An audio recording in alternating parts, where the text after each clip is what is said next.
예, 안녕하세요. 자, 전기기사, 전기공사기사 파이널 쪽집게 특강 오리엔테이션을 맡게 된 임정빈입니다. 저희가 전기기사를 한 방에 합격하기 위한 플랜을 몇 가지를 좀 저희가 만들어 봤는데, 그 중에서 이제 저희가 첫 관문이 뭡니까? 필기죠. 그 다음에 두 번째 관문이 실기인데, 요 필기를 붙어야 실기를 응시할 수가 있습니다. 그래서 요 필기를 어떻게 하면 한 방에 붙을 수 있을까? 이런 것들을 간략하게 말씀드리도록 하겠습니다. 자, 우선은 저희가 시험 일정에 대해서 간략하게 또 설명을 드릴게요. 자, 같이 보시면, 자, 저희가 시험 일정이 있는데, 시험 일정이 1회차는 전기기사와 전기공사기사를 같이 보고요. 2회차도 전기기사와 전기공사기사를 이렇게 같이 봅니다. 자, 3회차서부터는요. 전기기사만 보고요. 4회차 때는 기사만 봅니다. 자, 그래서 이때는 전기기사, 여기는 전기공사기사. 1, 2회차만 전기기사와 전기공사기사를 같이 보고요. 3회 때는 전기기사, 4회 때는 전기공사기사 이렇게 나눠져서 봅니다. 자, 검정이를 보시면 여기 중요하죠. 시험 일자 3월 3일 날이 1회 시험이 있고요. 4월 27일이 2회 시험이 있고요. 그 다음에 8월 4일 3회 시험이 있고요. 9월 21일 4회 시험이 있습니다. 대개 보면은 시험이 뭐 10월달, 11월달, 12월달 이때는 없어요. 보시면 아시겠지만은 되게 이제 자격증 시험은 전반부 앞쪽에 많이 몰려 있는 경향이 큽니다. 특히나 요거에서 여기까지 그 기간은 얼마 걸리지 않습니다. 그래서 1회차 시험 때 내가 합격을 하면 좋겠지만 합격을 못했다 하면 2회차 바로 준비하셔야 돼요. 시간이 얼마 없기 때문에. 예, 바로 준비하시면 2회차는 반드시 붙을 수가 있습니다. 제일 좋은 건 1회차 때 붙는 게 제일 좋고요. 자, 그리고 여기 보시면 일요일이 있고 토요일이 있죠. 이거 주의하셔야 돼요. 우리 일요일만 시험 보지 않습니다. 예전에는 일요일만 보고 토요일은 어쩌다 봤는데, 요즘에는 토요일도 법적 공휴일 중 하나죠. 예, 그러니까 토요일도 시험을 본다라는 거 같이 보시고요. 합격자 발표일 보시고, 그 다음에 중요한 게 뭐냐면 응시 자격 서류 제출이 있습니다.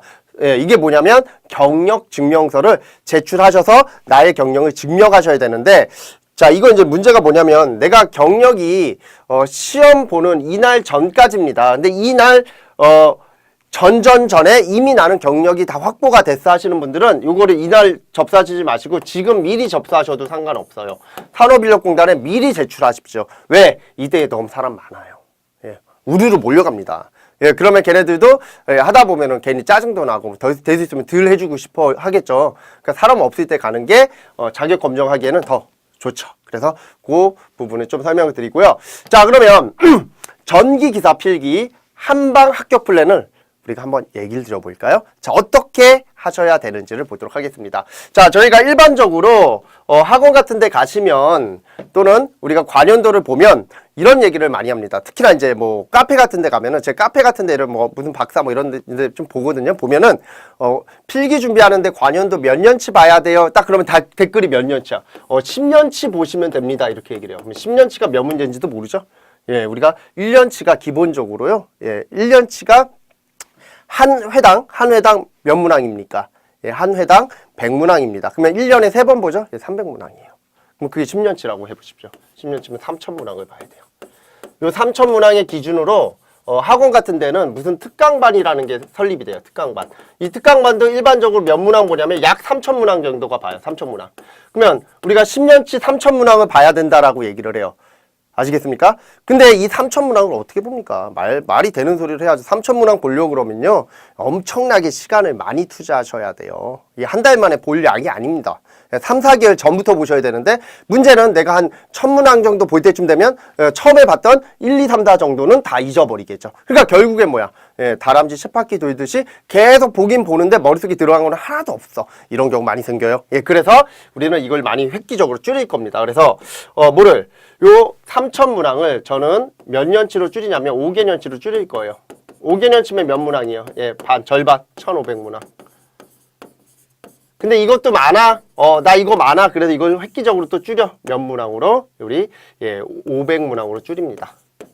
그러면 500문항이면 자, 요거 과목당 몇 문항? 예, 요거 과목당 100문항으로 이렇게 100문항으로 나타낼 수 있겠죠. 500문항만 보고 가십시오. 이렇게 얘기를 해요, 우선은.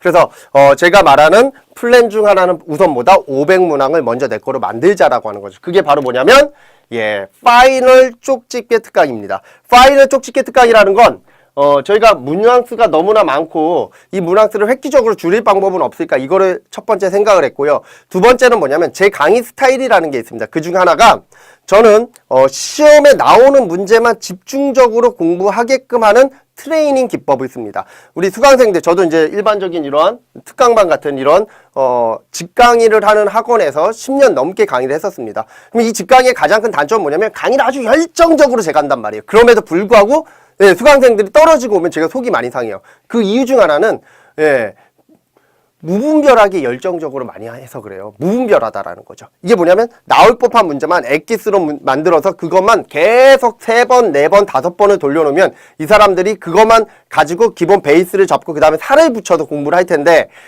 두리뭉실하게 많은 문제만을 알려주니까 어떻게 돼? 사람들이 지칩니다. 그냥 문제에 쳐 죽어 그냥. 그러다 보니까 일반적으로 봐야 될 걸 못 보고 가서 보긴 많이 봤어. 근데 답이 기억이 안 나. 어떻게 풀어야 되는지 기억이 안 나. 이게 굉장히 많이 일어나요. 분명 내가 이 문제를 어디에서 많이 봤어. 분명 너무 반가워. 문제가 너무 반가워. 너 나왔구나. 너 나올 줄 알아서 반가운데 풀지 못해. 되게 답답합니다. 시험장에서. 그런 문제 한 3-4문제 걸리면요.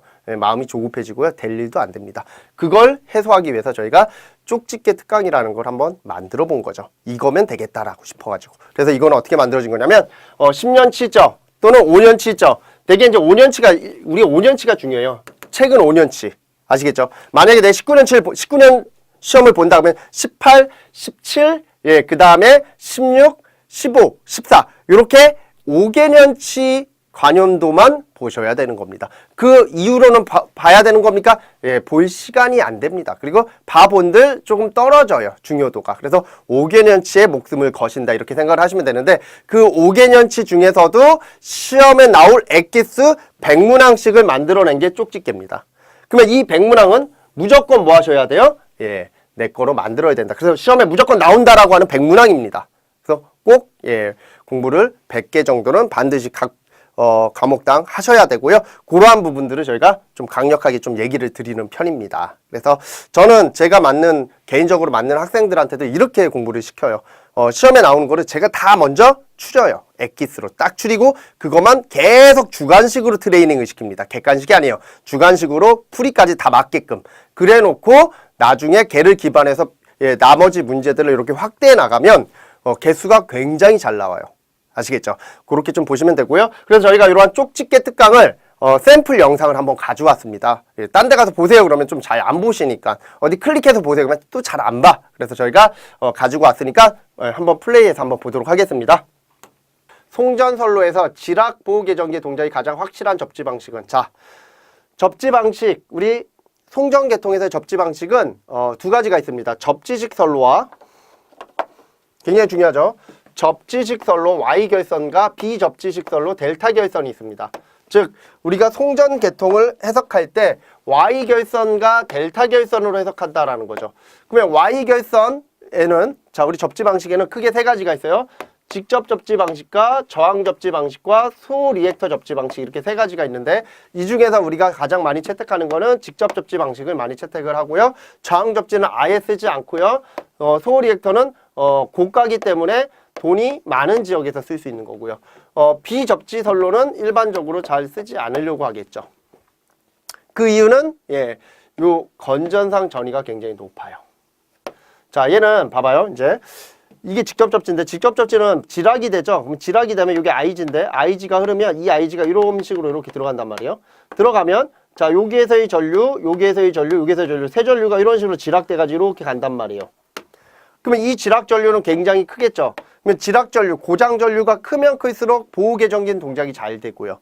전류가 커지는 것만큼 만약에 여기에서 전류가 커졌다 그럼 요거상에서의 전압은 낮아지겠죠. 전류가 커지면 전압이 낮아집니다.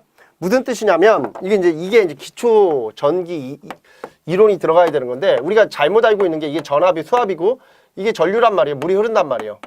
그러면 이 물이 급속도로 물의 양이 커졌어. 그러면 수위는 순간적으로 쭉 떨어질 거 아닙니까? 그러면 이 물이 많이 흐르면 많이 흐를수록 수위는 더 떨어지게 돼 있죠. 그래서 지락 전류가 크면 클수록 요 건전상의 전위는 낮아지는 겁니다. 이 건전상의 전위가 내가 예상치 못한 이상 전위가 되기 때문에 그걸 고장 전위로 생각하시면 돼요.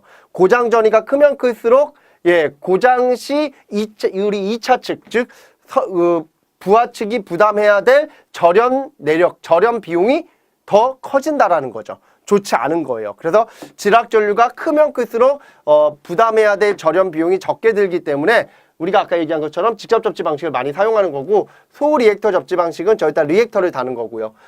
우리 델타 결선은 지락이 났죠. 지락이 되면 이 지락 전류가 무슨 전류가 같냐면 여기로 들어가는 충전 전류와 같은 거예요. 충전 전류, IC하고 지락 전류가 같아요. 그럼 이 충전 전류는 그렇게 크지 않기 때문에 지락 전류가 크지 않습니다. 그러다 보니까 뭐가 커져? 만약에 지락된 점 외에 요 전위는 높아지는 거죠. 즉 건전상 이상 전위는 높아져요. 그러니까 건전상 이상 전위가 일반적인 전위의 루트 3배만큼 커지기 때문에 결국에는 뭐다? 이 부하의 절연 비용이 부담이 커지는 거죠. 그만큼 절연을 많이 해줘야 돼요. 왜? 지락이라는 거는 굉장히 경미하게 일어나기 쉬운 사고입니다. 사고 중에서. 근데 그런 경미한 사고가 만약에 발생을 했을 때, 그 발생하지 않은 다른 상 쪽에 부담이 커진다라고 하면 결국엔 뭐다? 거기에서 2차 피해가 또 발생할 수 있다라는 거죠. 그래서 부하 측의 절연 부담이 적으면 적을수록 더 유리하기 때문에 우리가 일반적으로 직접 접지 방식을 쓴다, 이렇게 보시면 돼요. 그래서 보호 계정기의 동작이 가장 명확한 거 우리 뭡니까? 직접 접지 방식이 되는 거예요. 자, 78번 한류 리액터의 사용 목적은 한, 제한하다, 류, 전류를 제한하는 리액터입니다. 그러면 다 전류를 제한하잖아요. 얘는 아니죠. 전류를 제한하는 게 3개가 나왔는데 어떤 전류를 제한을 하느냐? 자, 한류 리액터는 자, 요렇게 공심인 철판을 준비하고요. 여기다가 코일을 감습니다. 이렇게. 이런 식으로 코일을 이렇게 감아요.